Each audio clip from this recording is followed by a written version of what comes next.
You are watching this tonight because something inside you needed to hear that none of what you have been through has been random. Before the exhaustion of this day settled in, before the questions about why things have unfolded the way they have came back in the quiet, God had already prepared a specific answer for you. Not a theory. Not a comfort phrase. A documented truth that changes everything. Stay with me. Maybe what exhausts you most tonight is not the work itself, it is the not knowing why. The situation you did everything right in that still fell apart. The season that has gone on longer than any reasonable person would have predicted. The quiet suspicion, arriving again at the end of another long day, that maybe the story you thought God was writing for your life has been replaced by something smaller, harder, and without the ending you were promised. That kind of exhaustion goes bone deep. God sees every layer of it. And in His record, not one moment of it has been wasted.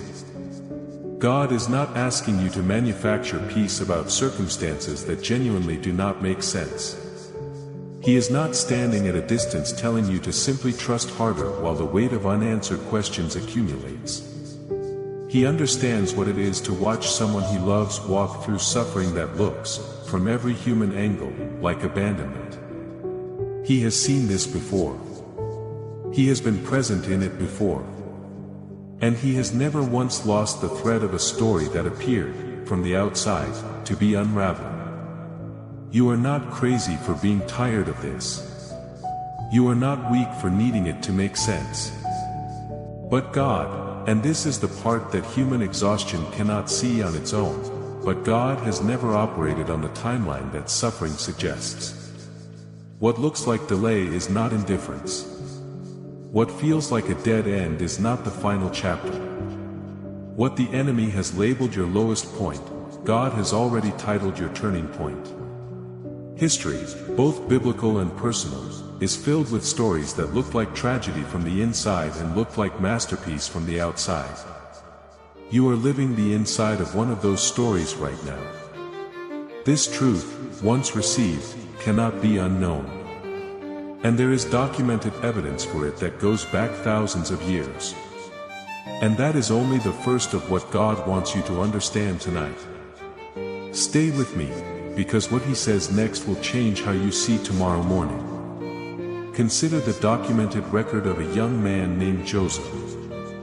At 17 years old, his own brothers stripped him of his coat, threw him into a pit, and sold him to slave traders for 20 pieces of silver.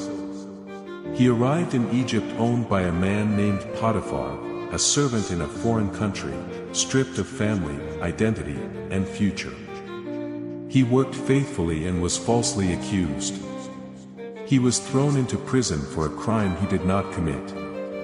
He interpreted a dream for a fellow prisoner who promised to remember him, and forgot him for 2 full years. From every measurable angle, Joseph's story was a sequence of betrayals with no redemption visible on the horizon.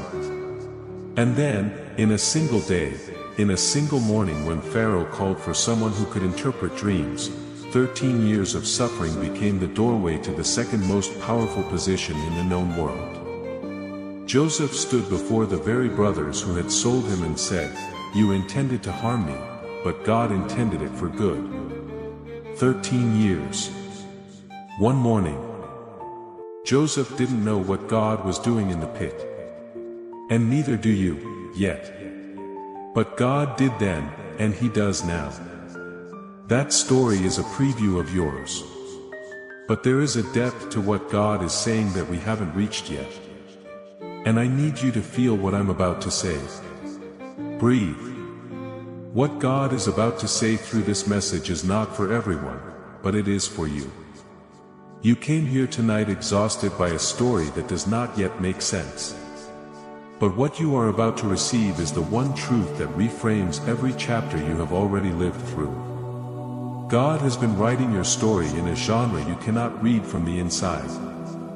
Every pit has a purpose in God's narrative architecture. Every false accusation. Every forgotten promise. Every year that passed without the breakthrough you were certain was coming. None of it was editorial error.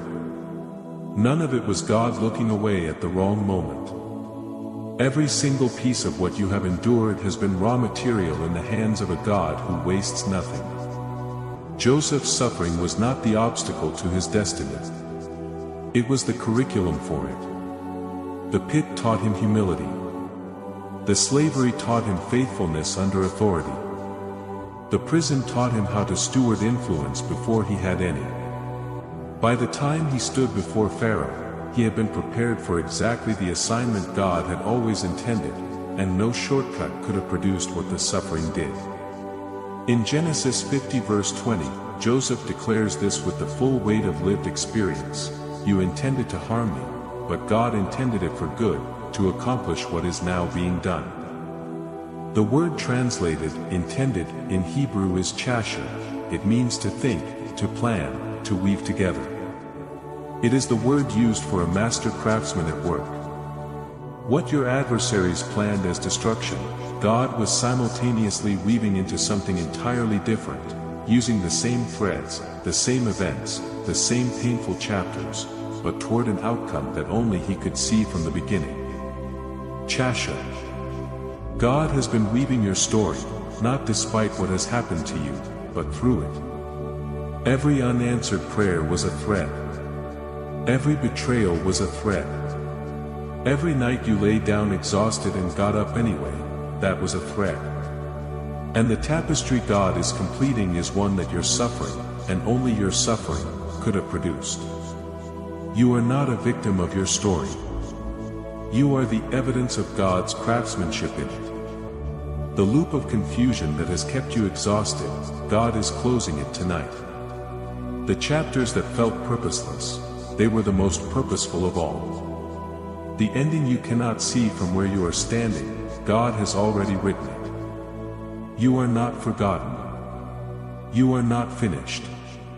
God is not done.